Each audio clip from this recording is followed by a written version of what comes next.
here he goes. Go. Good? That's a big fish. Full hand on tail, yeah. Look how broad that thing is. What if I was on the full demon?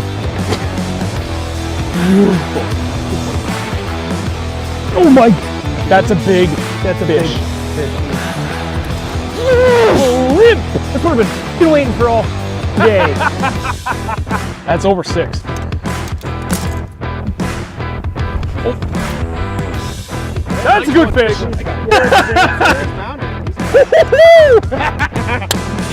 Donkey. That's a heavy spot. Oh my God, please get the net. Please get the net. I got you, buddy.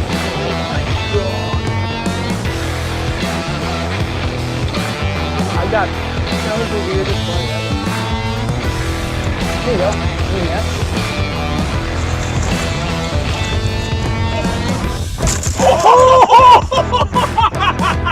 What the? Oh yeah, he's got another 4.5. Oh my God, this might be it. If I can land this fish. Holy sh! 5.06. She's thick. Oh my God! Oh my God! Holy! What a beast! Dude, that's it! 4 pounds more. Oh wow! That might be a 4. That might be a 4. Yeah, it's a 4. You're gonna show that off to 4 pounds, 12 ounces. Holy! Trailer. Yeah. Yeah. Dude, that's unbelievable. He's still swimming. What happened to Mick? Yup.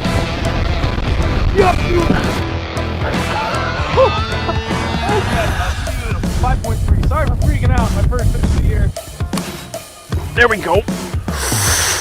That's a big fish. Thank you. Yes, sir. Yes! 4.14 though. Gee. Not too shabby. All right, how's it going, everybody? Welcome to the show. How's everybody doing tonight? Who we got in the chat already? Good Lord, a lot of people. Steve's attracting the whole crowd tonight. We got Chris, TV18, Gordy, Josh. Sorry about your lower unit, buddy. Plus side, if you have insurance, you can claim that as collision, but you probably already know that. Little Tommy, David, Jim, Brian, Chris, Drew. Oh my God, Andy, Diehard Anglers. Hey, friend, Dan. God, a lot of people in here tonight. Andy C, any PBs broken this week? No, we've been trying since friggin' February. Been trying since the womb. So we got a lot to talk about tonight, and we're going to keep it short. We're only going till 9. Oh, hit record, please, sir. Thank you very much. We're going to talk a little bit about BassFishin Electronics in general with our friend here, Steve, from New Hampshire-based BassFishin Electronics. And then we're also going to talk about some random accessories and stuff, things that people may or may not have in their boat. We're kind of trying to go a little off the beaten path. Like some things are going to be pretty obvious that I'm sure a lot of you will have, and other things, maybe not. Well, we'll go from there. We're going to do the quick weekend fishing report. It sucked. Onward. Steve, how'd you do this weekend? I haven't been out on the water in a while, so. Oh, bummer. He's been busy working on all you guys' boats. Yeah. Jackasses keeping man too busy. It was, no, but in all seriousness, we went to another spot in Vermont. We guided a client. Did not go anywhere near as planned. I think that was legitimately the worst day we've ever had for short strikes. And it was weird. There's very few days where we get off the water and they're like, damn, you know what? We should have tried this or we should have tried that. We got off the water, we looked at each other, we're like, shit, we tried everything. Literally everything from like every jig combination you could possibly think of. Like I even threw a flatworm on the back of a jig to and to jerk baits to just literally everything. And I mean, we caught fish, but not the size and the quality, like the quality and quantity that we wanted. No, I think maybe between 20 and 25 fish in the boat on the day. When it had 2 or 3 pounds, I had the biggest at 3 pounds, 12 ounces. Oddly enough, well, not surprisingly, the 2 biggest fish we had were both on the Beast Coast Open Water Sniper, we threw everything. We focused a lot on the bottom. We threw a ton of stuff through mid-water column. We tried quite a bit of top water, moving baits, like you freaking name it, we threw it. And they were definitely boat shy. Like we drove around, side image everything, saw them, saw a bait, and then as soon as you went over the top of them, they were gone. We were trying long bombing casts. Like I was seriously hucking 200-foot casts on everything I had for hours, and I still couldn't get them to commit. So hopefully it'll be better this weekend.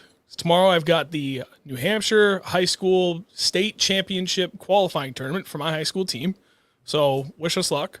I leave straight from there, go to my buddy Smallmouth Freak's house up in Vermont, jump in his truck, head straight to Lake Ontario. We're doing that Friday and Saturday. Just me. He can't go. Nerd. Maybe I'll get a PB. Probably will. Yep. Grat, 18.5 pounds, one Newfound today. Was that 5 fish or was that 8? Been hearing people talking about their dirty 30s recently, or See, nearly that's dirty 30. 31 pound bag they caught with 10 fish. And not dirty 30 if you do it with more than 5. Doesn't count.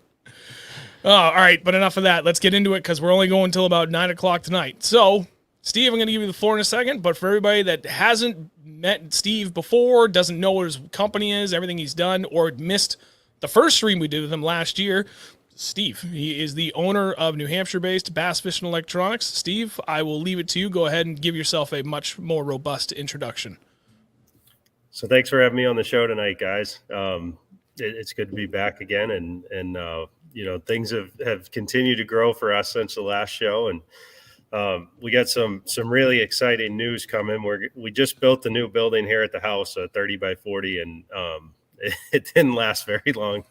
So we've just signed a lease on a 60 by 60 space right down the road, still here in Auburn, New Hampshire. Nice. Going to be pretty close to the highway, and we're beyond excited, to say the least. We're going to have office space, a spot for product, and more importantly, we're going to be able to keep 6 to 8 boats inside. Just eliminates any worry about getting rained on, theft, you know, all that kind of stuff. So we're Please. yeah, it's big, but we didn't want to risk outgrowing this again, and this is going to give us some room to grow and help us take in more boats and get people back on the water faster. Hell yeah. That's awesome. Congrats. So my question is, are you moving the whole operation to the new facility with the current facility at your house kind of like as a backup to buffer future growth? Or are you like splitting everything between house and new facility? No, so we're going to be moving everything to the new facility. So everything's going to be offsite now at this new building. Nice. People will be able to come and go. So that's, you know, it's kind of weird having it at the house, right? I think some people, they pull up and they're like, what am I pulling into here? You know? So now you just got a big ass garage. yeah. I mean, it's still not going to be a traditional retail storefront, but we're going to have everything you need there as far as fish finders and trolling motors go. Sweet. Nice, man. Hey, congrats again. So are you also increasing on headcount, or just still the same number of bodies for the time being? So we're gonna ease into it for right now, and we'll probably hire on 1 or 2 more people. We don't want to get too big too fast. So I happen to know a man who is excellent with his hands and all sorts of things wiring related. I can give him my reference. Sweet. All right, well, let's turn it back to the chat again real quick. Guys, we have a lot that we could talk about, but I want to have this mostly driven by you guys. So go ahead and start rattling off your questions. Let's focus with Steve first and primarily on electronics. And in the meantime, I'll kind of get the ball rolling because there's something that I continue to see a lot of discussion about. And I'm just curious your thoughts on it, Steve, although I'm pretty sure I already know what you're going to say. So, live scope still continues to be a very, very, very hot topic among both experienced and mostly inexperienced anglers. How much has that really been taken off for you? You starting to see even like a continued ramp up in the number of people going for it, or has it kind of leveled off for how many people are throwing that on their boat? So, I mean, things have slowed down slightly, I'd say, but that's only, in my opinion, that's only because so many people have it now. You know, it's been on the market for 3 or 4 years now, and there's been all kinds of sales and new versions that have come out, and it's really allowed the guys who want the high-end stuff to stay up with the newest, latest, and greatest, but then the guys that want that introductory level, you know, the original live scope LVS 32, that those are readily available they're still not cheap, but cheap to what they used to be. It used to be $3,000 to get into one. And now, I mean, you can pick up a used setup for probably $1,000 or a little more on a private sale. So I don't think people are scared of that, all this hype and, talking about, are they going to ban it and this and that. I think a lot of people realize that's not going to happen. I mean, there's a lot of sponsorship money behind Humminbird, Lowrance, and Garmin, and I don't think tournament trails are going to be willing to turn that away. I mean, they'd be crazy if they did. Oh, they absolutely would be. That would be an insanely stupid business decision. Thank you. You're welcome. Having a hard day today. So yeah, no, I'm in complete agreement with you there. Without further ado, we got one from Evan. Can you see that, Steve? When I pop that up on the screen? Yep. Perfect. Okay. Trolling motor interference with my graph that is mounted on the trolling motor. I've rewired, I'm assuming is what he meant, when installed. What's causing it and how do I fix it? So there's a couple different things that'll cause that. The number one thing we see, and that may not apply here if he's rewired, but if the trolling motor transducer is coiled up underneath the bow plate and it's sitting on top of your trolling motor power, or just laying directly next to it, you can get a lot of crosstalk there. So you always want to cross your power on your trolling motor like in a T, go straight across it and not parallel to it, and just try to zip tie that out of the way and keep it away from it. And the further you can keep that transducer wire away, the better. Now, if it's nonstop interference, none of that goes away. You got it rewired. You got your transducer, away from everything, and it's still doing that. Then you probably got the magnets in your head starting to break down the head of the trolling motor, and we see that a lot. Rough water or just age, when the magnets get cracked or things like that. And unfortunately, there's not much you can do about that other than repair or replace the trolling motor. There you go. I like this question from Josh. Any new custom accessories in the works? No, I mean, right now we just released our new BFE adjustable stabilizer, so we're pretty excited about that. Anybody that's using a pole mount on their trolling motor, doesn't matter if it's a homemade one, live scanner, DD26, live foot, cornfield, crappy, all those ones. It doesn't matter what it is. We're making an adjustable one now that'll go from the Garmin Force, the Lowrance Ghost, and the Minn Kota Ultrax to any of those pole mounts. So that's our latest thing that we've released. It's pretty sick. That is awesome. I will say, speaking of accessories, and perfectly on topic with everything else we're talking about, that Mega 360 set of mounts for my Lowrance Ghost I got from you, dude, is the tits. Dude, that seriously, watching that Mega 360 transducer bounce on just like the stock friggin' mount before. Terrifying. It's freaking terrifying. And then having the 52-inch freaking shaft on it, like, I mean, Andrew can speak for me very well with this too. Like, we constantly bounce anywhere from 60 feet to 6 inches of water. And ever since I got the 52-inch, I couldn't go as shallow as I used to because of the 360. And then once I got those mounts from you, I was like, holy shit, okay, now I can fish back the way I used to be able to with zero issue. Now when we're fishing shallow, the 360 is not even in the water. No, it's like up so high. Right, it's the perfect, it just pulls it right out. Mint. Yeah, that was one of our first products.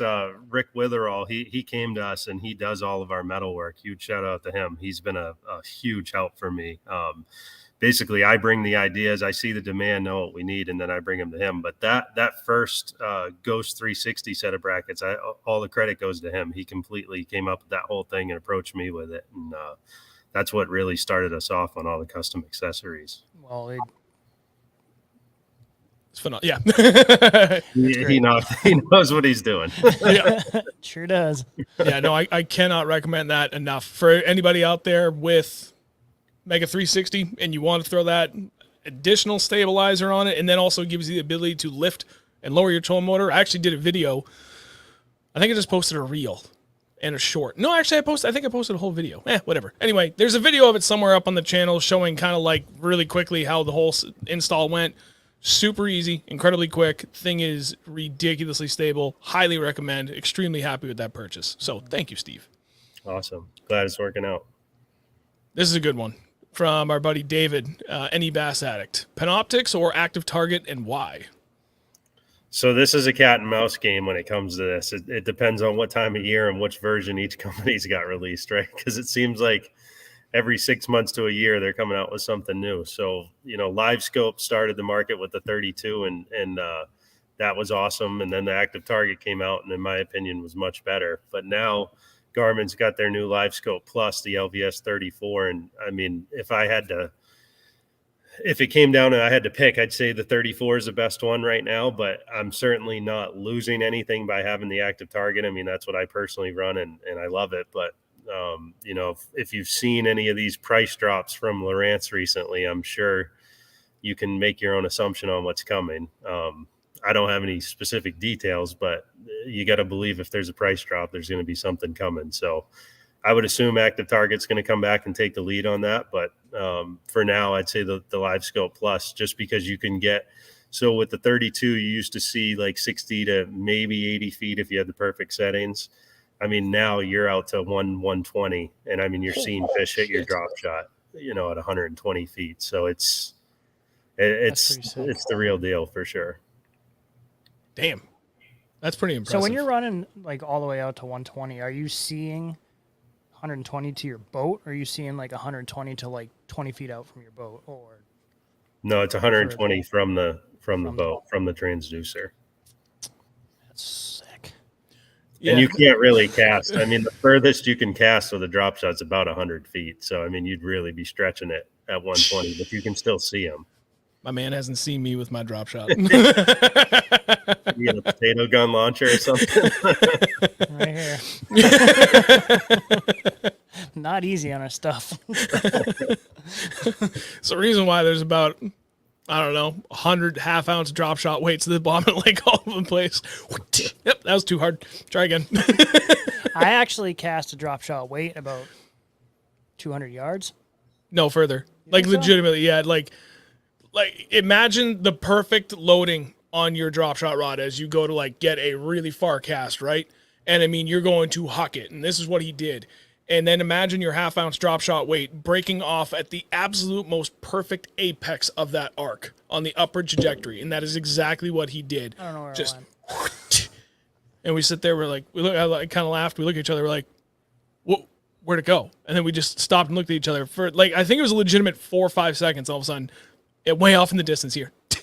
it's the lake. We're like, And it was oh my God. There was no wind, not a ripple on the water, and you could just see it like way the hell over there. It was far. That was pretty impressive. It was. I can outcast Active Target. From Dan, when I'm on Spotlock, it interferes with my graph. Well, that's interesting. Is it only when you're on Spotlock? I don't know on that one. If it's only on Spotlock, that'd be kind of strange. Because same issue, right? Being on Spotlock and then just being on the trolling motor shouldn't be any different.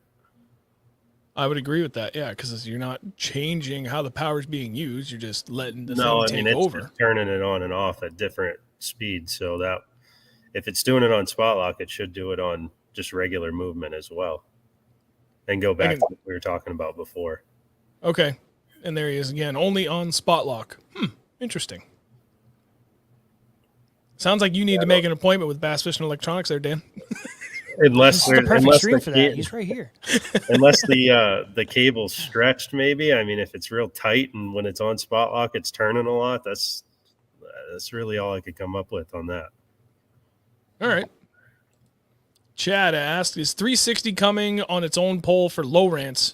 Do you predict?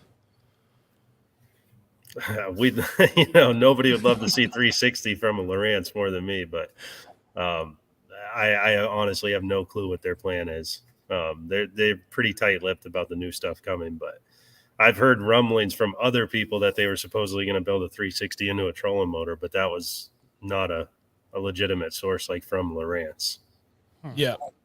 Well, then now I'm curious on that, thinking of that. So when LiveScope or Panoptix came out, didn't Garmin initially own the patent to that outright? So they for a narrow window of time, only they could produce it, or am I mistaken on that?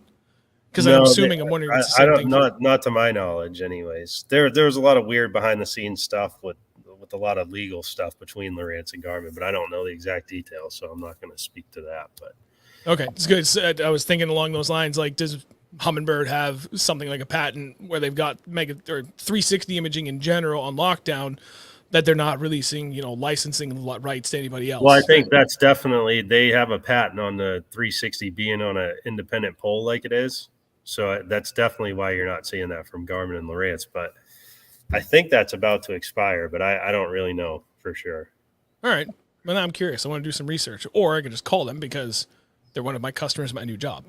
Just reach out and be like, hey, can you And tell you me? should know this. Why?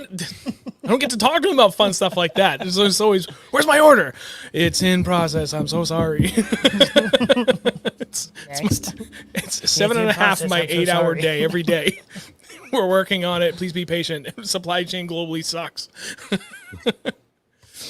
From Greg, active target. I get a lot of clutter after sunset into the dark versus daylight. Is that in my head? Yeah, there shouldn't be any difference from day to night. I have seen with the active target, like when your battery starts to wear down or later in the day, the module heats up, the clutter gets worse. I've seen that for sure, but there should not be any difference from daylight to dark. What are like cold conditions or hot conditions? Could that change stuff? Like if you're outside in like 110 degrees and then you're fishing in like 30. Not that I've seen. I haven't personally seen anything like that, other than, like I said, the actual module heating up, but not the transducer. Right. Like I haven't seen extreme temperature changes do anything. Okay. I just saw another one. Oh, Sir Altitude keeps giving me shit about this. It's Lowrance, Sean. You heard Steve say it, lol. I always call it Lowrance. It's just whatever. That's how I've heard it since day one. What is the proper way to pronounce it? Whatever. They all say Lowrance. Lowrance, like he wrote it, not Lowrance. Yeah. Lowrance. From David. How about the power pole trolling motor? I just literally heard about this from a friend of mine recently that they were working on one. Really? And that's the first I've even heard about it. Yeah, no, that's been out for like 4 years. They've been working on that and perfecting it. I think 3 or 4 years, something like that. But I think just with these supply chain issues, they don't want to release something and just have these crazy product shortages and not be able to fulfill the orders. So I think, all these issues have definitely driven that. I think it would have been released a couple of years ago, probably. But with these supply chain issues, it's just made everything terrible to get when it comes to electronics. Oh, it's insane. Absolutely insane how difficult it is across the board.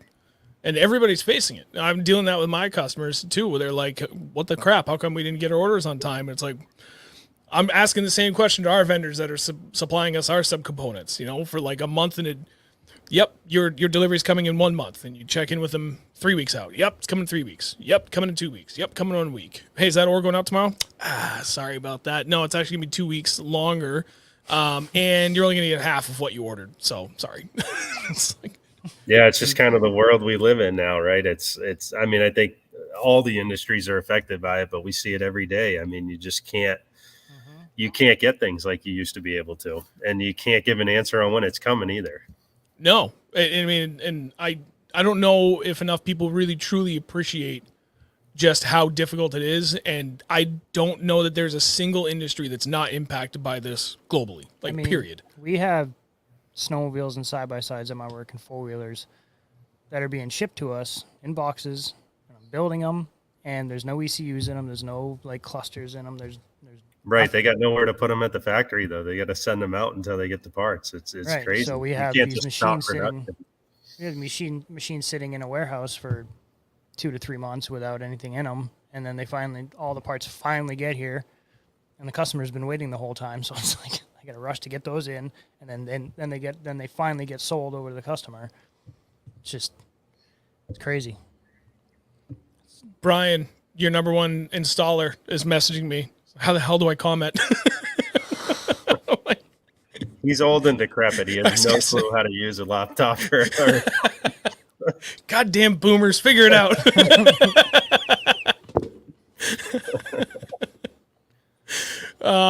He can wire a boat, though. Grat wants to know, Humminbird forward-facing sonar, is it decent or should be avoided? This is definitely gonna be opinion based. Yeah, I mean, there's a lot of personal opinion there. I mean, out of the three, it'd be my third least. It'd be my third favorite. I'd pick Garmin and Lowrance over the Humminbird. But I mean, if you got all Humminbird on your boat already, it may make sense to have that. But there's quite a few opinions out there now, and I mean, the videos and all that, and you can kind of make your own decision based off those videos. But I'd say it's coming in at third right now. Okay. Well, then allow me to ask a question to elaborate further on that. In the simplest way possible, what are, out of the three, so Garmin, Lowrance, see, got it right, and Humminbird, what does each one excel at most? Like, what's their strongest sell point between all three brands? For each one, you're saying? Yep. So, I mean, Hummingbird's going to be regional based when it comes to mapping, but up here in the Northeast, Hummingbird's got the best mapping. When it comes to side imaging, Hummingbird's, I guess, still has the best, but it's, Lowrance and Garmin are right on their heels as far as side imaging goes now.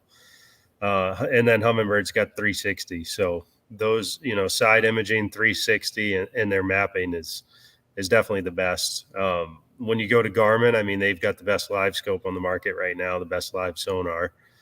Garmin's mapping's come a long way, that you can do custom depth shading, and they bought out an avionics, so I'm sure that's only going to improve, and get closer with Humminbird. So really, that's a huge step for them, being able to integrate navionics with their data. Oh yeah, so that'll be good for them. And then I'd say Lowrance, like, waypoint management is way easier than the other brands. Navionics is decent, so they're good for mapping.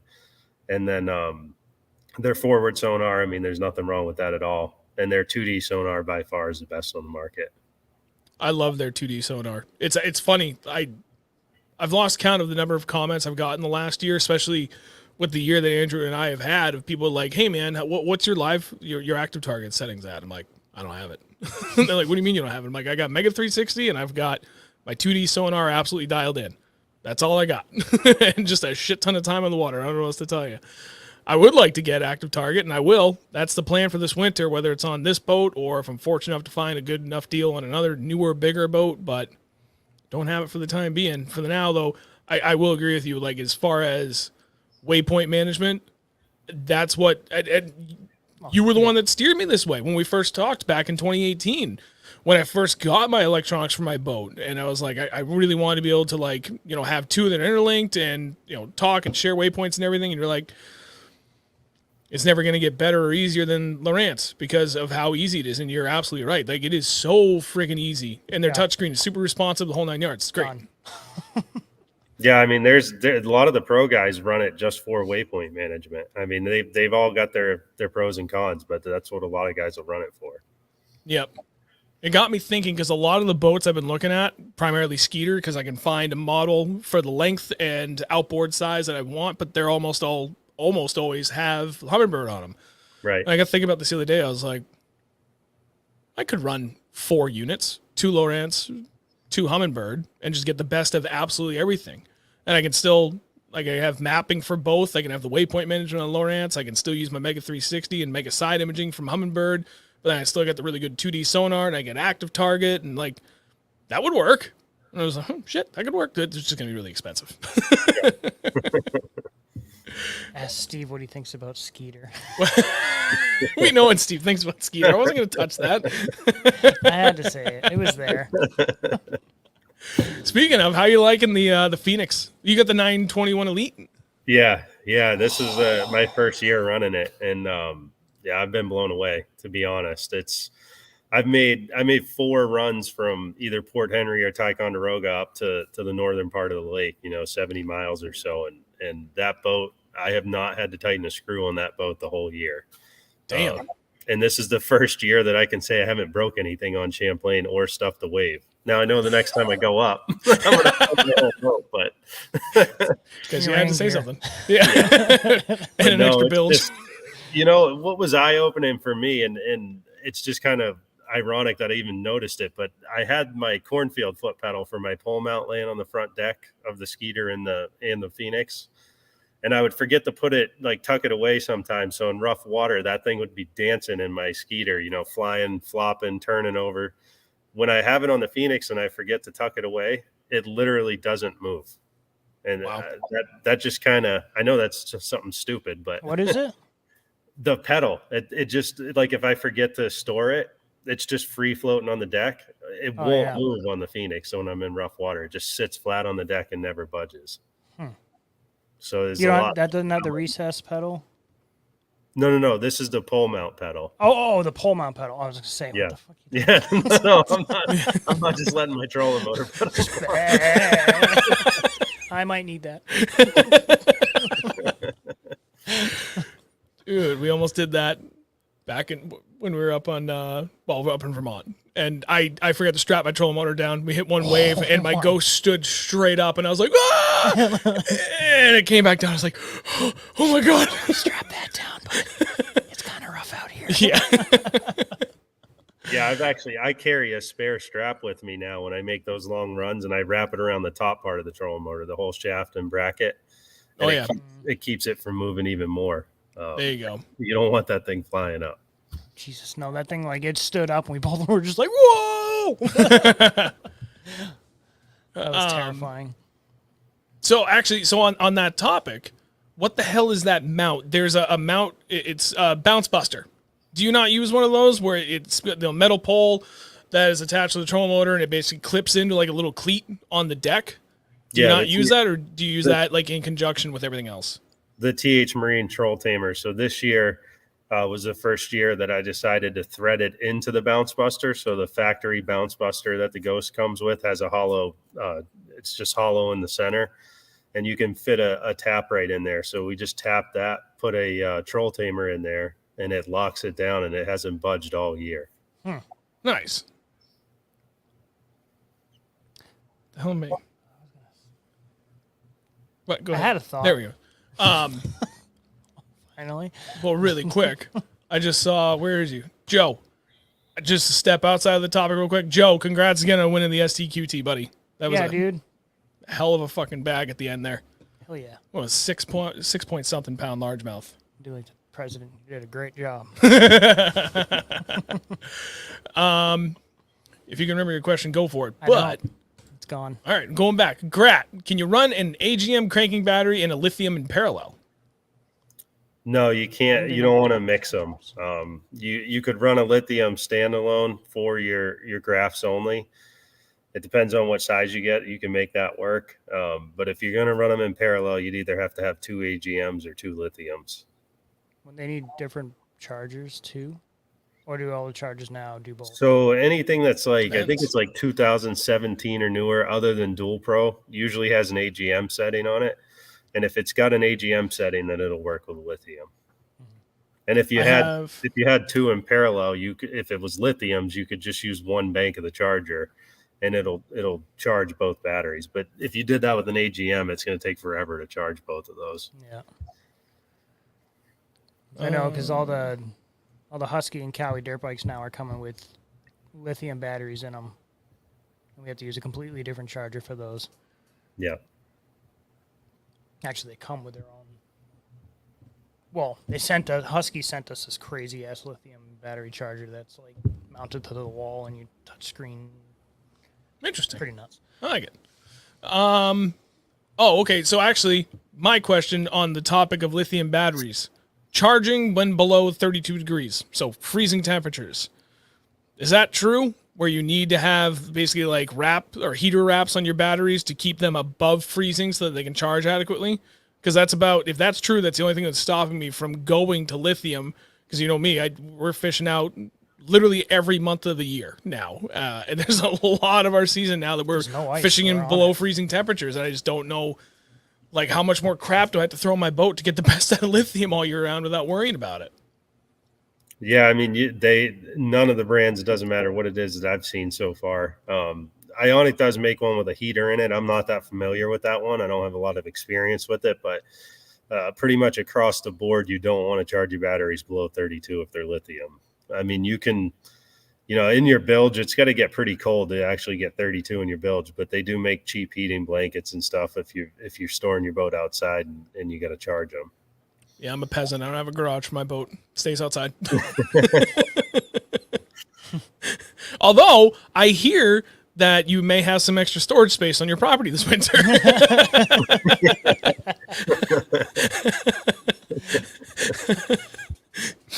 Who the hell is at my driveway at 3 a.m.? Oh, yeah, it's Sean and Andrew. Just coming to get the boat. Hi, Steve. Yeah, you guys wouldn't be very good tenants. You'd be in and out of there all winter. Oh, yeah, we would. No, we'd be terrible. Hey, can you move this? We got to hurry up. Actually, completely off topic here, but Camden. Hey, Sean, I'm on the boat for the state team qualifier. I'm stoked. I hope to see you there. Any last minute tips? It's awesome, man. Congrats. Last minute tips. Well, if I give you my tips, then I'm giving away what I'm going to do for my guys.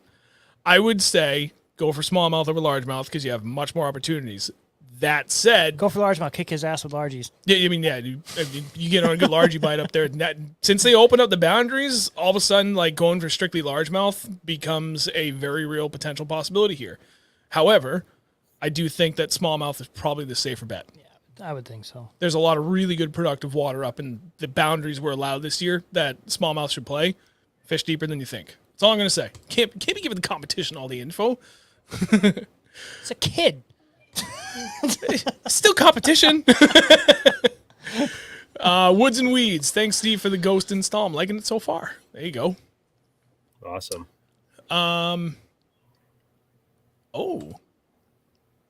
South Jersey. I did want to ask you, 603 Bass, how much are you guys using your live scope or front-facing sonar for swim baits, specifically to help with landing some giants? And if so, how much has it helped you figuring those out? That landing our giants is all us. I was going to say, you missed that part. We don't have forward-facing sonar yet. We are still peasants without it. Just lost, roaming around. I wonder if there's a fish over there. The old-fashioned know. way. You actually cast and fish. Right. Thank you very much, diehard anglers. Oh, here we go. Evan, MotorGuide or Minn Kota for a 24-volt entry-level trolling motor? Dude, I got one for you.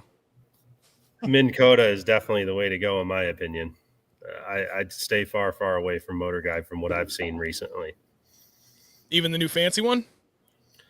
I can't speak to the new fancy one. I've just seen some of the other ones, and honestly, I don't think out of all the installs we've done in the last 2 years, I don't think we've had one come in with a MotorGuide. So that in itself says something. Okay, well, there you go. Yeah, I've been looking at like a lot of boats recently, and a lot of them have had MotorGuides. I'm just like, I don't even want it. Nah. But if anyone is looking, we will see here in the next week or so. I may have a 36 volt. What was it, a 101 Fortrex for sale? So just put it out there. I got a text from a mutual friend of ours saying he was going to try and buy your boat. Really? I'm pretty sure. Okay, give me some time. I may be selling it. All right, Chad wants to know, completely off topic here, what's your 5 best largemouth bag on Champlain? I'm actually really curious about this myself. Of course, Chad asked that. I don't know. I mean, I think in a tournament, it'd have to be just under 21 pounds, I think. Fun fishing, I've caught some 23 and a half pound bags, but nothing Brian LaBelle size where he's weighing in, 25, 26 pounds on 5. Like, just not even on the same lake as the rest of the world. So wait a minute. I'm trying to think, what was our best 5 bag for largies on Champlain? I don't think it was that good. On Champlain? Oh, I don't know. No, well, this spring, that 102 fish day, we had 4 largemouth over 4 pounds. And I think we had another one that was pretty close to 4. So one time we broke 20 pounds on that lake. But I've only been there a couple times. Hey, you've literally only been there twice, and I've been there like 6 times. Been there 3 times. Steve's been there more just this spring than we have in our lives. Yeah, true. Probably just in the month of July. Yeah, right. Yeah, seriously. You've been there more than 3 times. You got me beat. Oh, it does help because you own your own property up there now, right? Whereas before it was like shared property with family or something like that? No, I just used to rent up there, but we do have a cabin up in North Hero. Nice. Still got it. Yep. Is it available for rent? We're very clean tenants. Not Maybe a yet. bit hazy next time you go in there, but Brian wants to know what's a good entry-level fish finder for his 12-foot John boat that travels in his truck, and how would you suggest I mount the deucer so it won't break off the stern moving it in and out of the truck? So entry level, I mean, it depends on what your budget is, but if you're looking to get into something in like the $300-400 range, you'd have to go to like a hook reveal or a Garmin Striker. And if you wanted to step up and you get a lot more, like there's a Garmin Echo Map that's been on clearance, a 9-inch for like $700. So you could get into that. So you can still get into a good 9-inch for like $500 to $700. And if you want to go smaller, then you could go to like a 5 or a 7-inch. But as far as having the transducer on the back of a John boat, I haven't done a whole lot with John boats, but I would imagine in this day and age, there's somebody that's probably got a removable transducer mount, I would think. I would think so too. I wonder if there's like a. I mean, I've literally taken my Garmin Striker, like the 4-inch, Yeah. just thrown it on my John boat, and I've used that. Didn't you also bring it out last winter when we were fishing? You just off the back of my boat, so you could Demiki off the back. You could, I mean, you could have an ice setup and just have That's the exactly the one right. with the float. There's nothing wrong with that. That would get it done. Yeah, that would actually.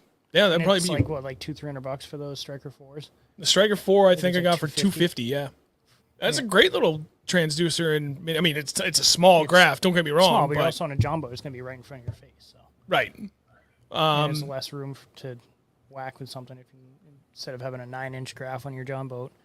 True. Wait a minute. Why am our microphone volume's got all messed up?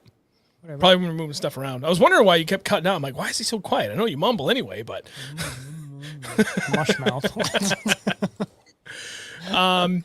oh, here we go. Yeah, Josh has got a good one there for you, Brian. Mount the deucer on a removable rudder. That's how I mounted my crawdad side imaging transducer. And then, yeah, that would probably be the best way. Otherwise, I'm assuming they make some sort of bracket style where you could like tilt it up 90 degrees, lock it in place, almost like a spring pin, and then remove the pin, throw it down, spring pin back in, kind of like the side wheel on the trailer of a bass boat when you take the trailer off your truck. Little spring pin to swing the wheel 90 to stand it up on, like something like that kind of setup. They must make something. If you have like a that. trolling motor, you can mount it straight to the trolling motor. I mean, I did that with mine. Oh, yeah. I think it still might actually be on there. Cable's broke, but dudes are still on there. Oh, where'd it go? I just clicked it. South Jersey. What's a good size screen for a kayak, just mainly for seeing structure? Might not be a Steve question. So, I mean, we've dealt with some kayak stuff, and I mean, it seems like most of the kayak guys want a 7 to a 9-inch. 7-inch is tough to see side imaging. That's the only issue. But a 9-inch is getting to be huge on a kayak. So, I mean, if you got one of those bigger kayaks, that have all the rail space and all that, you can get away with a 9-inch. But I think 7-inch is probably the most common to go on a kayak. There you go. Oh, this is actually a really good question. Have you noticed a difference with how the fish are acting after live scope has been out for a few years? So, I mean, I don't know. I don't know if it's because of live scope or if the fish move around. I mean, last year, the fish at Champlain concentrated in one main area for most of the year. And it was definitely a higher percentage rate, like when the fish would bite it. So there's way more people doing that now this year on Champlain, especially in the big events, the BFL and the Toyota series that I fished this summer. There was so many people out in places that you've never seen bass boats. So, and on the final day of that tournament, day 3, I actually only had like 11.5 or 12.5 pounds at like 11:30 that day. And the fish, like they would swim up to it and just swim away, and I only caught probably 12 to 15 fish that day, and I ended up getting on one school and catching a bunch of them. But for the most part, I have noticed that they're more stingy when it comes to biting the bait, and a lot of them will bite it and spit it right away too, or just take the bait. So That's funny because I I think noticed they are getting affected. Yep. And that literally happened to us all freaking day this past Sunday. We had so many of our trailers coming back on our swim baits or on our jigs, well, like swim bait trailers primarily. Just the tail was gone.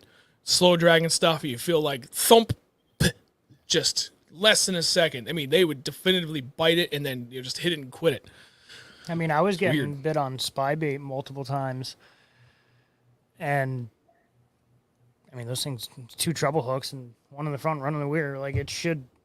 You would think you'd stick them, but Yeah, I would feel a definitive thump, and then there'd be nothing there. It's like, I don't understand how that happens. it's amazing how well a smallmouth can fully engulf like a treble hook bait and spit it back out in the blink of an eye. I mean, I literally saw it happen for the first time like 15 years ago when my dad and I first got our first bass boat, and we're out on Winnisquam, and it was super. It was pretty close to spawns that are all up running super shallow, but not on beds. And I didn't know anything then. And I was trying to figure out what the hell they wanted to eat, and I was like, oh, I'll try a crankbait. And they would kept following it. So like on one of my casts, I was like, okay, I'm gonna kill it. And I forget what I was throwing for a crankbait, but it wasn't small.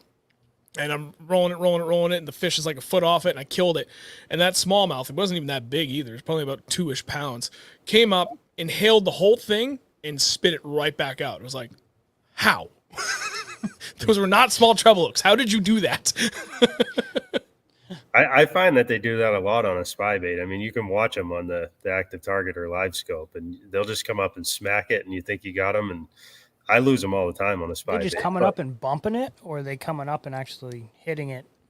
Yeah, I mean, they're definitely, they swipe at it. I don't know if they're just swiping their tail or their mouth, but I definitely miss a lot of them on it. But it'll also trigger a strike when they're not hitting anything else too. So Right. Gotcha. All right, let's try and rapid fire through a few of these because I do want to talk about and ask your opinion too, Steve, for some like random accessories you have in your boat. But Ben has a really good question on his MotorGuide. The prop won't spin on my wireless. Everything else responds. I'm guessing a magnet rebuild? So I don't know anything about MotorGuide trolling motors, to be completely honest. I've never worked on one, so I'm not sure what they have built into them versus Lowrance and Minn Kota, so I wouldn't be able to answer that one. Okay.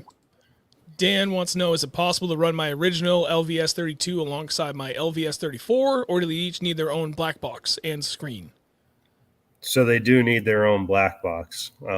You could run 2 together, but you'd have to have 2 black boxes for them. There you go. I can answer this one quick for you, Evan. Given that I fish all year long, how am I storing my boat in the colder months and keep the elements from ruining your boat and electronics? Number 1, all electronics come off the boat before I even leave the lake. They don't go on the boat till I get there, and they come off before I leave. And that's every trip. Literally every trip. I take them all out, except for the one that's built into the dash. Can't do anything about that.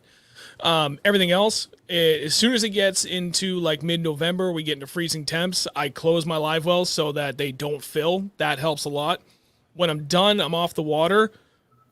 I tilt the motor all the way down and then back up after a few minutes and then all the way back down one more time. I do it drain. twice. Yep. Try and drain every single drop out of there. It will not get everything, but it gets pretty much everything or pretty close to everything.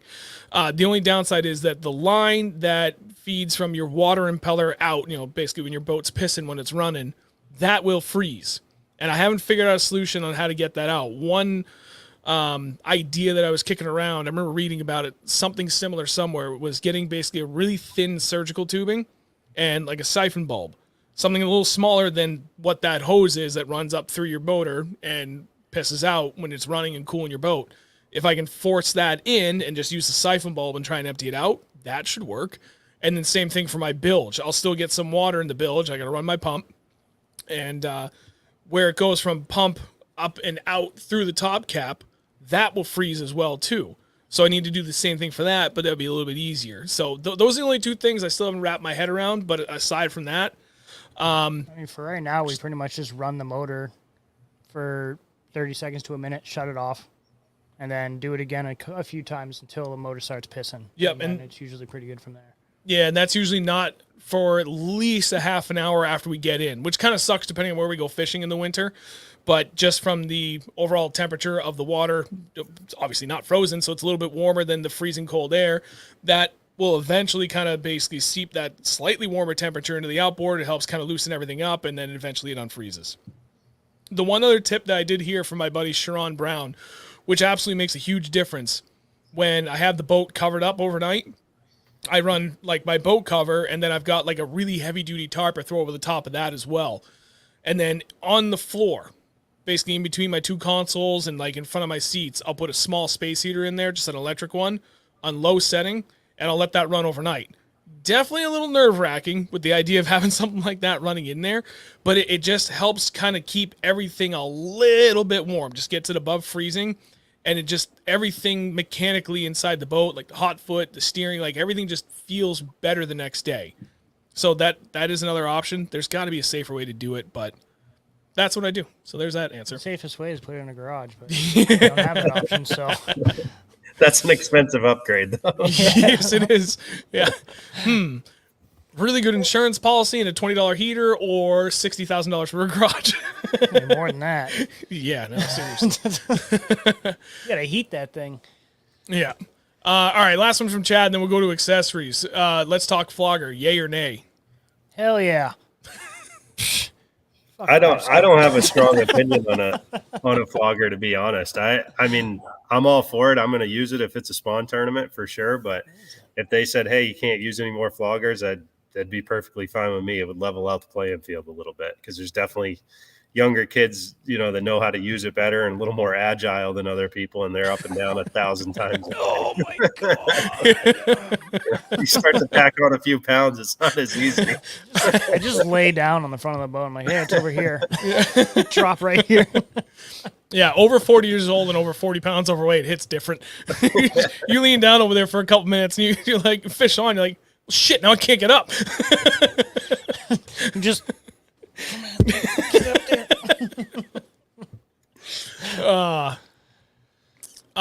We have one. I bought one 6 years ago. We've used it twice, and I can't. Because we had this idea we were gonna go up to like Newfound and like some of the other bigger lakes in the lakes region, with the specific idea of looking for like really deep early bedding smallmouth, Like 15, 18-foot beds, like even deeper. Yep. Literally every time we've had the opportunity to go up there and the weather would have played nice to allow that, we've either missed the window or we forgot the damn flogger. So there's that. I got no problem. Or it was kind of windy and we still tried using it anyway. And it was like, It's bouncing off your face. Okay. Let's do accessories because we're running out of time. We're going to try and call this quits at 9 o'clock. It's already 8:53. So, Steve, question for you. Aside from electronics, like just a random accessories in your boat, what are your top 2 most important things that you like to have in your boat that maybe people wouldn't even think of? It can be shit. It could be something really common too. Doesn't matter to me. What are like the top 2 things that you're like, I need to have this in my boat, or I just don't feel right being out there for the day? So my number one related thing that I've learned from over the years of traveling and doing all that, it may not be directly related to the fishing part, but it's just tools. Having electrical stuff, dikes, to cut things and all that stuff. That's been a lifesaver for me. That actually have a really cool story. 2 weekends ago, we did the NEPVA event for paralyzed veterans. Yep. And the kid that I drew out with had one arm. And so in order for him to reel it in, somebody had set him up with an electric reel. So basically he had a button on his rod, and when he pushed the button, it would spin the reel handle and reel the line in. So nice. Pretty cool stuff. And he had a new battery pack and this thing, the cigarette lighter the guy set him up with. So we're getting ready to launch in the morning, and everybody's going off the dock, and he tests his reel. He's like, let me just check this. And he just charged it overnight, and it didn't work. And I'm like, this is his only way to reel fish in, So he's like, well, what are we going to do? I said, well, you happen to be with the right guy. So took my multimeter out, tested the battery. The battery was good. I snipped his connector off, direct wired it to the battery, and off we went. But hell yeah. Sick. I was probably the only guy with butt splices and wire And a crimpers. multimeter. Yeah. So I would say that's my number one thing, is having the right tools on the boat for sure. Nice. It's funny because I started doing that. I forget what the hell. Something happened on the boat many years ago, and I was like, well, that sucks because I don't have any hand tools, and it really pissed me off because my day was done after that. So Black Friday sales are coming up, people, and it's a great opportunity to get yourself like a decent set for just like random toolkits, and most of them you find are like usually those like bundles from like Cobalt and Craftsman and stuff, but I've got a few of those things I put in the boat. So I've got like a sandwich bag full of fuses, so I've got every fuse in my boat covered. I've got a pair of dikes, needle-nose pliers, I've got screwdrivers, I got like a whole kit that's sockets and Allen wrenches and different screwdriver tips, the whole 9 yards, and everything is in this own little waterproof tote that I make sure I always have room for. And it has saved my ass more times than not. It is absolutely worth the investment. And again, especially if you do like Black Friday sales, you can get some pretty good tools you can throw in the boat at a pretty good price. So I don't know. Hopefully that'll help. Even on Amazon, Amazon's got some great kits. It does, you know, you can get tools, you can get everything you need, $40 to $50. And Right, you don't need to go and buy all Snap-on stuff. Right, yeah. I'll never do that again. Allen wrenches, fuses, you know, butt splices, all that stuff, and it'll save your butt on the water for sure. Yep. Andrew, out of everything we have that I brought in from the boat, what is the most important tool for you when we're out there? I think I already know. Oh, that's not what I thought you were going to pick up. I want to know how big my freaking fish are. No, Really? I honestly think, to be completely serious, I'm already looking at it. you saves fish's lives, honestly. This tool. Hook Is remover. that the one that you were going for? That No, or that- actually, surprisingly, no. That was going to be an honorable mention, but that tool, Oh, this one. This one. damn right. Yeah, that one's coming up next. Yeah. So one of these hook removers, I got this on Amazon, a 2-pack for like $5 or $6. I'm literally batting 1,000 for every fish that I have deep, like that has just absolutely choked and swallowed hooks. Were you about to say deep throat? I almost did. Send it. There is not a single fish that I haven't been able to get the hook out with this. This thing has been worth its weight in gold. I tell all of my high schoolers every single year, like, this should absolutely be in your toolbox to have on the boat. I wouldn't mind having one that was a little bit longer, maybe 2 inches longer. It would make life a little easier. Huh? Should we demonstrate? Should I swallow a hook? Yeah, go for it. I'm sure I can get it out. It might bleed a little. These things are invaluable, but secondary to that, it's going to sound so stupid. It's actually a 1-2 punch. A pick and a file. These picks, I don't even know what the hell brand this is. Stanley? I don't remember. I got this for like $2 at Harbor Freight. Yeah. Do you know how much line you can save yourself just from having a really basic pick? And they're so cheap that if you drop in the lake, which we have done many a time, they usually come in like a 5-pack. All right, whatever. Just go get the next one at home next time you're out. Like, this has been instrumental in saving us tons and tons of line, but just being able to pick out, sometimes you just get a really nasty backlash, whether you're fishing with 3 people in your boat and you accidentally cast into somebody. I'm really sorry, buddy. Or casting into the wind with a really light crankbait or something, whatever, dude. A pick is an absolute must. And then for us, for jig fishermen, these little cheap files, like, they kind of rust out pretty quickly. I haven't found like a decent one that doesn't rust as easily. Whatever. They're so cheap. Again, that's like a Harbor Freight special. You get like a 10-pack of them for not even $10. Yeah. But if you're fishing a ton of jigs, and especially fishing up here in New England, you run into a lot of rocks and wood and stuff. Wood's not usually a big deal, but rocks and docks, you end up rolling over the hook point. This is monumental for knocking that burr back, and you don't have to waste your jig. And more importantly, you don't lose any fish. So those are some of the best accessories we've had. There's some other things we have here, like, this is my absolute favorite thing. Loctite, super glue, the gel control. Whether you're fixing baits or you're fishing, say, like swim baits up on the side of football heads, just a couple of drops on that can make a bait go from lasting 1 fish to like 30 fish. We're all day on Champlain. Yeah, we're all day on Champlain. This is huge. I do not go out my boat without having this because it saves me a ton of money at the end of the day. I mean, Yeah, I jig was going to trailers, say that would be my number 2 pick right there for sure. super glue. Yep. Yeah. Yeah, super glue. Especially when you're hitting swim baits. Oh, yeah. No, I mean, you have to, especially the Kitex. They're so damn soft. Although I did actually see where this comes into an O-ring tool, where a guy took, he was just throwing a 3.3-inch Kitech on a jig head, nothing else. 2 dabs of super glue on the head, but he had already put an O-ring around the body. Like, he lined it up right where the bend on the hook shank was going to be, and he put the O-ring on the body there and fitted around. I was like, holy shit. That's genius. That is genius. I don't know why I never thought about that, but that would, he had a clear one, so for lighter color baits, makes all the sense in the world. For all your darker ones, the black O-ring would be fine. but you've got the added benefit of it's not going to tear off of the hook shank if they can really come back and grab the ass end of it. Right. Definitely doing that this week. Do it. So O-ring tool is also in there. I feel like I should mention it. Sunglasses. Do not overlook how beneficial sunglasses are in the boat. I feel like that should be something most anglers kind of know and understand anyway, but kind of be, you're going fishing, grab your sunglasses because you're going to need them. we were talking about it. I was one of 4 people invited up to New Hampshire Fish and Game for the high school bass seminar. And Sean Graves, he's on the NHIAA board, and he's the Keene high school coach, and I think he does Monadnock too. I forget. And he mentioned, he was like, there was a poll amongst a bunch of professional anglers, and they were all like, asked the question, out of everything in your boat, what's the most important thing you have? And the overwhelming answer was sunglasses. We've talked about it a lot on streams in the past. A really good pair of sunglasses can make up for a lot of lack of things in the boat. Obviously, if you're fishing deep, it doesn't really help that much. But if you're a shallow water angler, like a really good pair of sunglasses, it does more for you than you think. So there you go. A $15 pair on eBay is a good thing to keep in the console too, as a spare.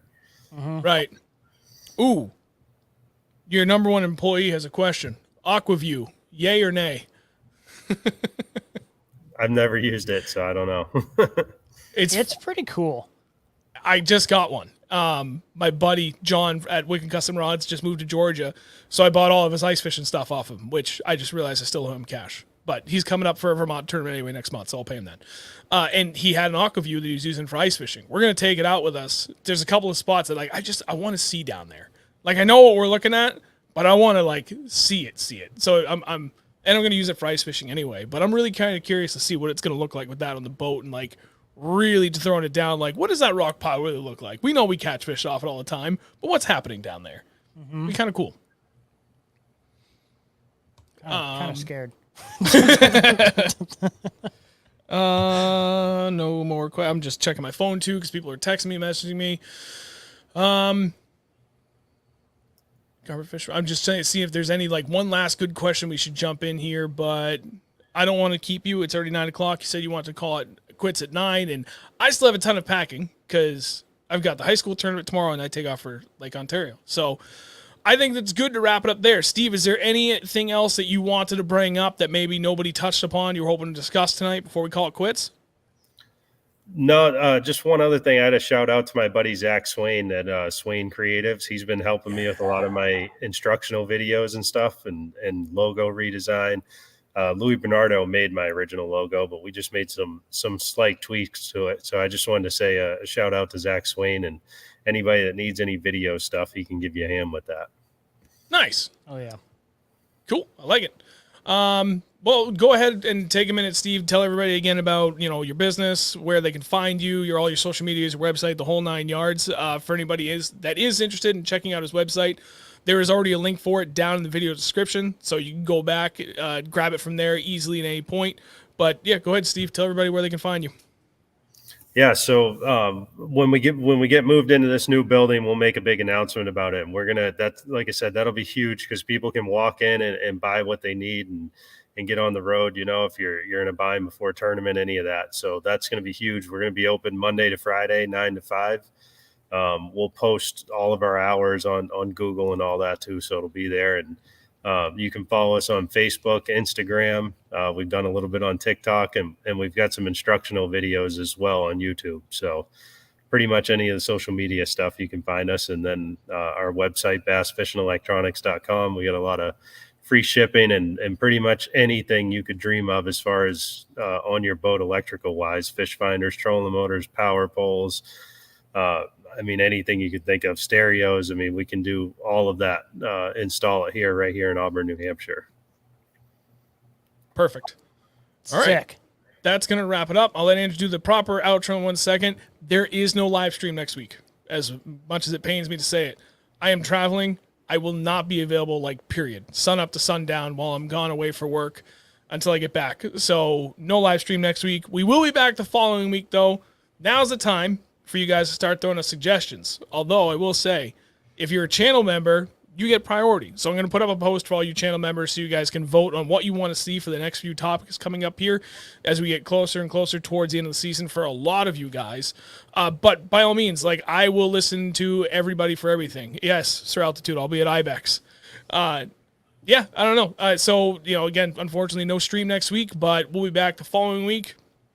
And we appreciate everybody that came out to watch. Totally forgot, if you haven't dropped a like on the stream yet, please do so. I keep forgetting to ask that at the beginning of the damn stream. It's like one of the most important things. It helps. Like it. But thank you very much again, Steve. Appreciate your time and your expertise, sharing it with everybody here on the stream. Andrew, do your damn thing. See ya. Thanks for having me. Yeah, absolutely. welcome. Everybody, go see Mr. Estes. How do you say your freaking last name? Is it Estes? Estes? Estes, that's fine either way. Asbestos. Go see Mr. Steven Asbestos for all your electronical issues. And we will see you guys the next time we're on. We'll see you guys in 2 weeks at 8 o'clock. 603bass.com/603bass.youtube/603. He's rusty. Rusty. See you guys next week. Have a good night, everybody. Later. See ya. And